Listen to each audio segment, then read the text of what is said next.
बिस्मिल्लाहिर्रहमानिर्रहीम। अस्सलाम वालेकुम। आप सबको CV channel chemistry bye Bashir में खुश आमदेद।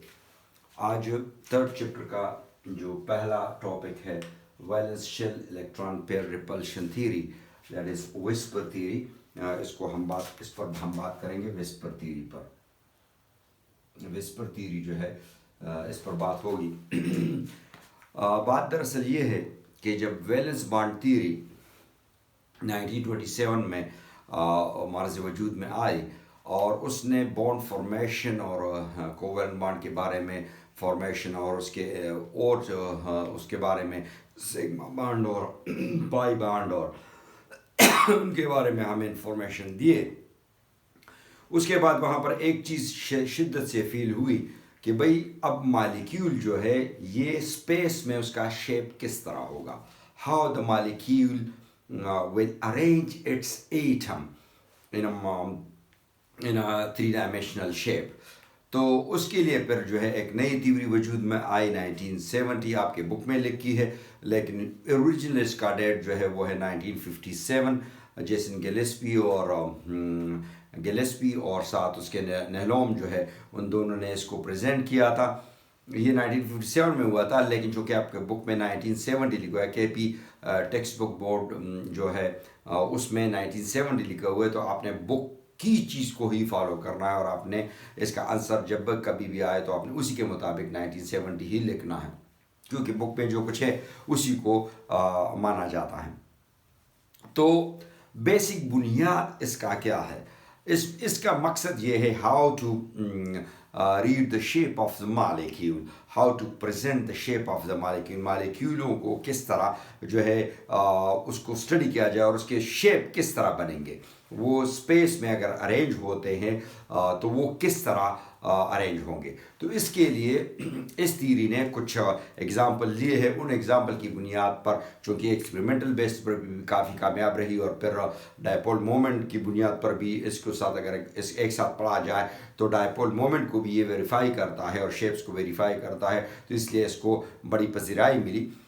इसमें से जो है पहला जो है इसके पोस्टुलेट हम पढ़ लेते हैं। Electron pairs are arrange around the central atom where the distance between them is maximum and repulsion is minimum। पहली postulate, electron pairs are bond pairs and lone pairs। और तीसरा postulate है electron pairs repel each other in the following order, that is lone pair repulsion बहुत ज़्यादा होती है, फिर bond pair lone pair repulsion होती है, और फिर bond pair और bond pair। अब यहाँ पर एक सबसे important चीज़ क्या है? सबसे पहली बात हम जो बात करेंगे वो ये कि व्हाट इज सेंट्रल एटम। तो इस थ्योरी ने ये एज्यूम किया है कि हर मॉलिक्यूल में एक एटम सेंट्रल एटम होगा जिसके इर्द गिर्द जो है बाकी एटम जो है वो अरेंज होंगे। एक एटम सेंट्रल एटम होगा जिसके इर्द गिर्द बाकी एटम्स या लोन पेयर्स और बॉन्ड पेयर जो है वो अरेंज होंगे। लेट्स से मैं एग्जांपल दे देता हूं आपको। लेट्स से ये दरमियान में अगर आप देख ले, ये दरमियान में लेट्स से यहाँ दरमियान में एटम मौजूद है, ये एक पेयर, ये दूसरा पेयर, ये तीसरा पेयर। तो इस एटम के इर्द गिर्द इन पेयर्स ने, इन लोन पेयर्स हैं या बॉन्ड पेयर्स है, जो भी है, उन्होंने अपने आप को अरेंज किया है। तो इस तरह इसकी बुनियाद पर भी एक सेंट्रल एटम है। लेट्स से ये सेंट्रल एटम है X। इस सेंट्रल एटम के गिर्द जो कहते हैं कि यहाँ पर फिर बाकी जो है अपने आप को एटम्स जो है वो अरेंज कर लेते हैं। पहली बात, so the electrons pair arranged around the central atom where the distance between them is maximum and repulsion is minimum। यहाँ पर देखिए ना, ये अपने आप को आपस में इस तरह अरेंज कर लेते हैं कि इनके दरमियान जो है ये डिस्टेंस जो है मैक्सिमम हो, और यानी ये अपने आप को इस तरह अरेंज कर ले कि ये मजीद रिपल्शन ना करे, इस स्पेस को इस तरह अरेंज कर ले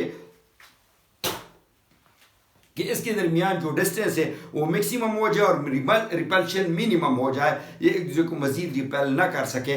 तो ये देखिए इन्होंने अपने आप को मैक्सिमम डिस्टेंस पर अरेंज कर लिया है।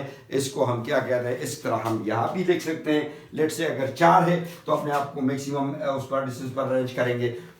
ये अपने आप को ऐसे अरेंज करेंगे कि उनके दरमियान जो रिपल्शन बैलेंस हो जाए, कि मजीद एक दूसरे को रिपेल ना करें, रिपल्शन बैलेंस हो जाए और डिस्टेंस मैक्सिमम इतनी हो जाए कि एक दूसरे को मजीद जो है वो रिपेल ना करे और सारे के सारे उस जगह पर आराम से रह सके। अच्छा जी, अब इसमें से कहते हैं electron pairs are two type, दो तरह के हैं। एक को उन्होंने कहा है कि बॉन्ड पेयर, एक को उन्होंने कहा है कि लोन पेयर। बॉन्ड पेयर क्या है? लेट्स से यहां पर ए एक बॉन्ड बनता है, यहां पर बी एक बॉन्ड बनता है और यहां पर सी एक बॉन्ड बनता है। तो इनके दरमियान ये देखें कि यहां पर जो है इसका इलेक्ट्रॉन और इसका इलेक्ट्रॉन आपस में शेयर्ड पेयर ऑफ इलेक्ट्रॉन की बुनियाद पर, क्योंकि कोवेलेंट बॉन्ड की थ्योरी है तो इसमें से सिंपल सी बात होगी कि ये म्यूचुअल शेयरिंग पर ये बॉन्ड बनेगा, म्यूचुअल शेयरिंग पर ये बॉन्ड बनेगा, म्यूचुअल शेयरिंग पर ये बॉन्ड बनेगा। अब इन जो शेयरिंग है, इस इलेक्ट्रॉन इसको बॉन्ड, इसको या इसको बॉन्ड पेयर कहा जाता है, बॉन्ड पेयर, क्योंकि इन्होंने बॉन्ड बनाया हुआ है, म्यूचुअल शेयरिंग से इन्होंने बॉन्ड बनाया हुआ है, इसलिए इसको बॉन्ड पेयर कहा जाएगा। लेट्स से यहां पर एक ऐसा पेयर भी मौजूद है जिसने बॉन्ड नहीं बनाया, लेकिन जो इस सेंट्रल एटम पर जो है इसके न्यूक्लियस के साथ अटैच है, तो इसको दूसरे, जब इसने बॉन्ड नहीं बनाया, इसको फिर नाम क्या दिया जाता है? इसको फिर नाम दिया जाता है लोन पेयर। तो कहते हैं कि बॉन्ड पेयर दो तरह के होते हैं, इसमें से एक लोन पेयर और एक बॉन्ड पेयर। लोन पेयर भी ज्यादा हो सकते हैं, बॉन्ड पेयर भी ज्यादा हो सकते हैं, सारे बॉन्ड पेयर भी हो सकते हैं, एक लोन पेयर और बाकी बॉन्ड पेयर हो सकते हैं, दो लोन पेयर और बाकी बॉन्ड पेयर हो सकते हैं वगैरह। ये आगे हम साथ साथ डिस्कस करते जाएंगे। तो electron pairs are bond pair and lone pair, दो तरह के होते हैं। ये बात। तीसरी बात कि electron pairs repel each other in the following order: lone pair, bond pair और बॉन्ड पेयर, यानी सबसे ज्यादा रिपल्शन लोन पेयर में होगी, सबसे ज्यादा रिपल्शन लोन पेयर में होगी। What does this mean? इसका मतलब ये हुआ कि ये मेरे पास सेंट्रल एटम है, सपोज यहां पर भी एक बॉन्ड पेयर, एक लोन पेयर मौजूद है, सपोज यहां पर भी एक लोन पेयर मौजूद है, ये लोन पेयर है, ये लोन पेयर है।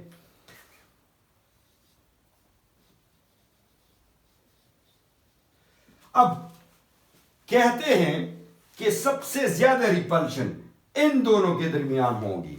इसका मतलब क्या? मतलब ये कि यहां पर हम लिख सकते हैं कि lone pair occupy more space on central atom.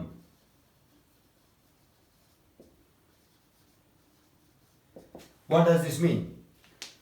Lone pair जो है सेंट्रल एटम पर ज्यादा जगह घेरेगा, बॉन्ड पेयर के मुकाबले में लोन पेयर ज्यादा जगह घेरेगा। तो ये लोन पेयर भी ज्यादा जगह घेरेगा, ये लोन पेयर भी ज्यादा जगह घेरेगा, और ये बॉन्ड पेयर कम जगह घेरेंगे। अब इसकी थोड़ी सी एक्सप्लेनेशन मैं दे दूं। देखिए, ये लोन पेयर जो है ये मुकम्मल तौर पर इस न्यूक्लियस की, यहां पर जो न्यूक्लियस है, इस न्यूक्लियस के जेर असर है ये लोन पेयर और ये लोन पेयर। ये न्यूक्लियस इसको अपनी अट्रैक्ट कर रहा है, ये न्यूक्लियस को अपनी तरफ अट्रैक्ट कर रहा है, और कोई चीज नहीं। ये मुकम्मल तौर पर सेंट्रल एटम के जो है हिस्से हैं और वो उनको अपनी तरफ अट्रैक्ट कर रहा है। जबकि ये जो बॉन्ड पेयर है, ये न्यूक्लियस भी अट्रैक्ट कर रहा है और ये भी अट्रैक्ट कर रहा है, ये भी अट्रैक्ट कर रहा है और ये भी अट्रैक्ट कर रहा है। So it is under the influence of this bond pair, is under the influence of two nuclei. A भी इसको अपनी तरफ खींच रहा है, एक्स भी इसको अपनी तरफ खींच रहा है। This bond pair is under the influence of two nuclei. C भी इसको, सी न्यूक्लियस भी अपनी तरफ खींच रहा है, एक्स न्यूक्लियस भी अपनी तरफ खींच रहा है। तो ये दरमियान में रहेगा, ये इस पर इस एक्स का इतना जो है असर नहीं होगा, लेकिन ये जो है होली सोली कंप्लीटली इसके साथ अटैच है, ये होली सोली कंप्लीटली इसका हिस्सा है, इसके साथ अटैच है। तो ये ज्यादा उसके साथ करीब होंगे, ज्यादा जगह घेरेंगे। तो जितना ज्यादा जगह घेरेंगे तो ये इसको पुश करेंगे, ये क्योंकि वो तो ये भी इलेक्ट्रॉन पेयर है, ये भी इलेक्ट्रॉन पेयर है, ये भी इलेक्ट्रॉन पेयर है, ये भी इलेक्ट्रॉन पेयर है, एक दूसरे को तो रिपेल करेंगे, क्योंकि एक दूसरे की मैग्नेटिक फील्ड जो है वो इसको सेम है तो वो रिपेल करेगी। इलेक्ट्रॉन पेयर है, इलेक्ट्रॉन पेयर पर ये इसको रिपेल करेगा, ये इसको रिपेल करेगा, ये इसको रिपेल करेगा, वगैरह वगैरह। अब क्योंकि ये दोनों आपस में भी रिपल्शन करेंगे तो ये बहुत ज्यादा रिपल्शन होगी, फिर इसके बाद इनकी और इनकी रिपल्शन होगी, और फिर सबसे कम रिपल्शन इनकी होगी। दोबारा सुने कि सबसे ज्यादा रिपल्शन जो है वो आपके लोन पेयर के दरमियान होगी। ये एक दूसरे को अपार्ट करेंगे और ज्यादा जगह घेरने की कोशिश करेंगे सेंट्रल एटम पर। इसी तरह आपका जो ये बॉन्ड पेयर है और ये लोन पेयर, इनके दरमियान भी रिपल्शन होगी, लेकिन चूंकि ये जगह ज्यादा घेरेगा तो ये इसको थोड़ा सा पुश करेगा, ये जगह ज्यादा तो ये इसको थोड़ा सा ज्यादा पुश करेगा, और इन दोनों के दरमियान रिपल्शन कम होगी। ये तो दोनों न्यूक्लियस के उसमें है, असर में है, तो ये इसलिए इतने ज्यादा मजबूत नहीं है, तो ये दोनों आपस में थोड़े से क्लोज हो जाएंगे। तो इसका मतलब ये हुआ कि ये electron pair repel each other in the following order. Lone pair में ज्यादा रिपल्शन होगी, बॉन्ड पेयर लोन पेयर में उसके बाद रिपल्शन होगी कम, और सबसे कम बॉन्ड पेयर और बॉन्ड पेयर में रिपल्शन होगी।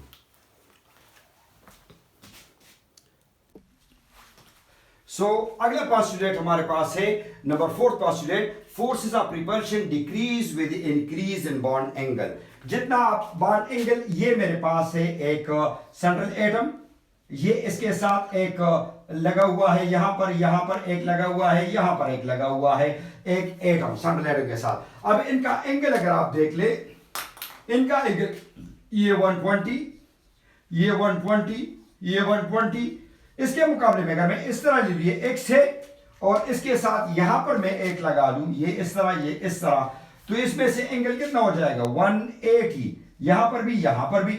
अब देख ले, forces of repulsion decrease with increase in bond angle. In bond angles में जो बॉन्ड एंगल जितना आप इंक्रीज करेंगे उतने इस बॉन्ड पेयर और इस बॉन्ड पेयर के दरमियान, इस बॉन्ड पेयर के दरमियान रिपल्शन कम से कम होता है। क्यों? यहां पर रिपल्शन इस बॉन्ड पेयर और इस बॉन्ड पेयर के दरमियान कम है, जबकि इनके दोनों के मुकाबले में, इसके मुकाबले में इन दोनों में रिपल्शन ज्यादा है, इसके मुकाबले में इन दोनों के मुकाबले में रिपल्शन ज्यादा है, इन दोनों के मुकाबले में यहां पर रिपल्शन जो है वो ज्यादा है। ये बड़ा सिंपल सा है, अगर आप देख ले, ये देख ले, यहां पर आपके पास 120, ये एंगल, ये एंगल, ये एंगल, इसमें और इसमें रिपल्शन, इसमें और इसमें रिपल्शन, इसमें और इसमें रिपल्शन, जबकि इसके मुकाबले में अगर आप ये ले ले, अब ये देख ले, यहां पर देख ले, इन दोनों में एंगल कितना है, इन दोनों में 180 और इन दोनों में देख ले, इन दोनों में एंगल जो है 120, तो इन दोनों में रिपल्शन कम होगी, इन दोनों में रिपल्शन बहुत ज्यादा होगी। तो इसका मतलब इसके मुकाबले में इन दोनों में, दो में रिपल्शन ज्यादा होगी, इन दो में रिपल्शन ज्यादा होगी।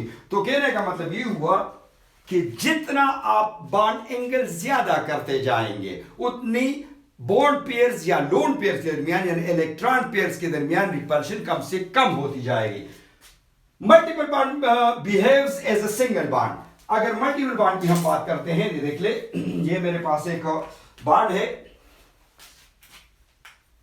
ये मेरे पास एक कार्बन, डबल बॉन्डेड कार्बन, यहां हाइड्रोजन, यहां हाइड्रोजन, यहां हाइड्रोजन, यहां हाइड्रोजन। अब इस तरह का एक और बॉन्ड मेरे पास है, लेट से इसी तरह है कि ये जो है आपके पास कार्बन है, ये ट्रिपल बॉन्ड कार्बन है, यहां पर हाइड्रोजन, यहां पर हाइड्रोजन। अब देख ले, according to this rule multiple bond behaves as a single bond pair.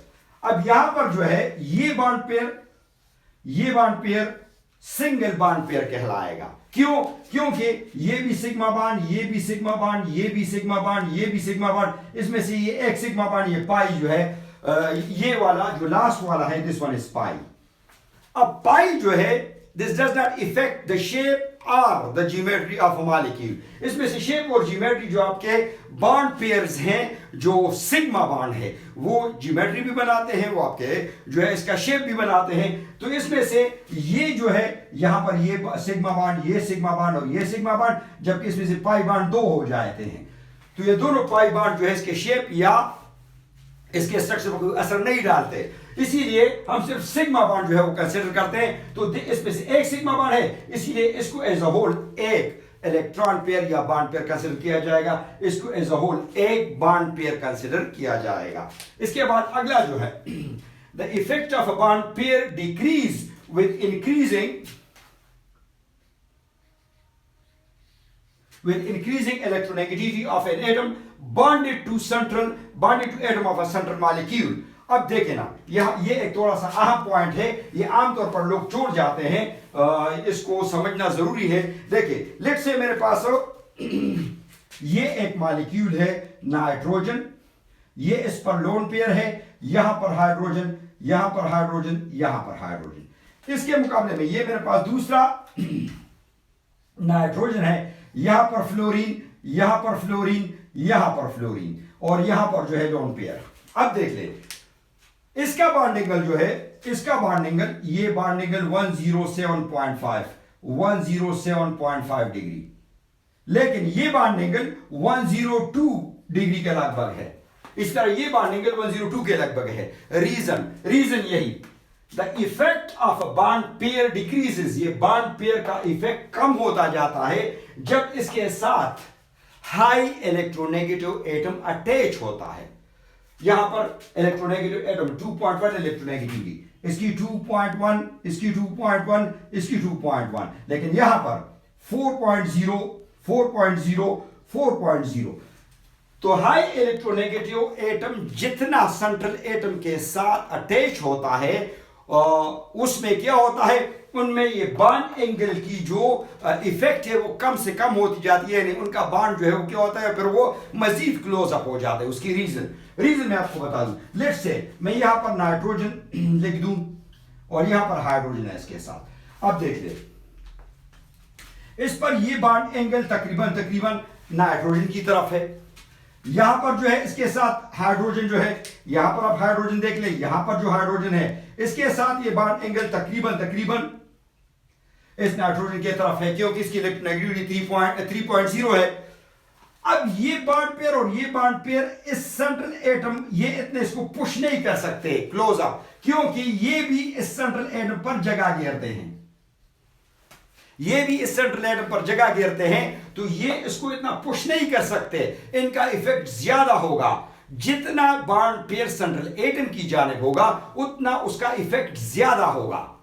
अब यहां पर देख ले, यहां पर आपका क्या है, यहां पर ये लोन पेयर जो है, जैसे मैं इसको थोड़ा सा क्लियर लिख दूं तो आपको समझ आ जाएगी बात.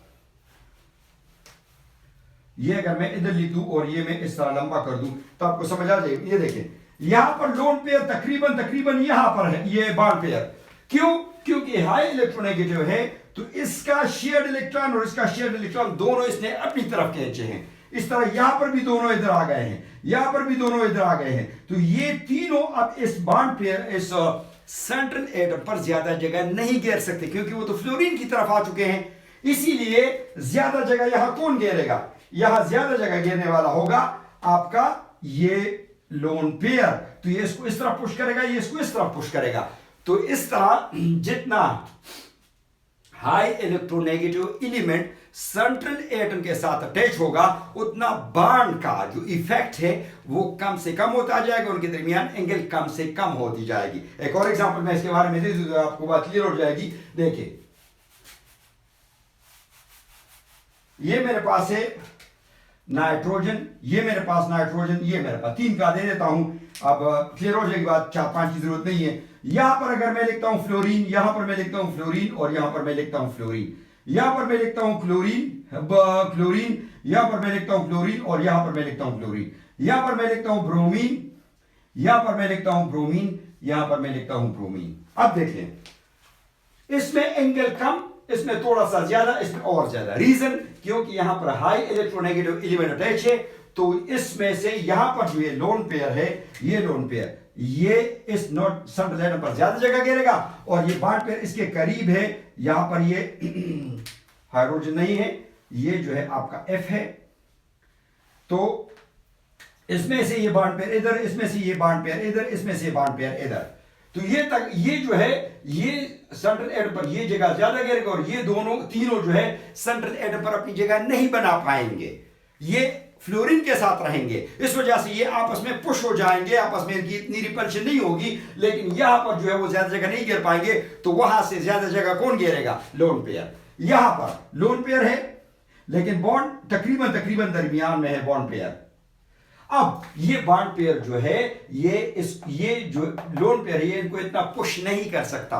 ये लोन पेयर भी सेंट्रल एटम पर अपनी जगह घेरेंगे, इसको इतना पुश नहीं कर सकता, तो ये एंगल ज्यादा हो जाएगा, ये एंगल कम होगा, ये ज्यादा होगा। यहां पर बॉन्ड पेयर बिल्कुल लोन पेयर नाइट्रोजन के साथ होगी, सेंट्रल एटम के साथ, क्योंकि यहां पर इलेक्ट्रोनेगेटिविटी इसकी 4.0, इसकी 3.0, इसकी 2.6। अब देख ले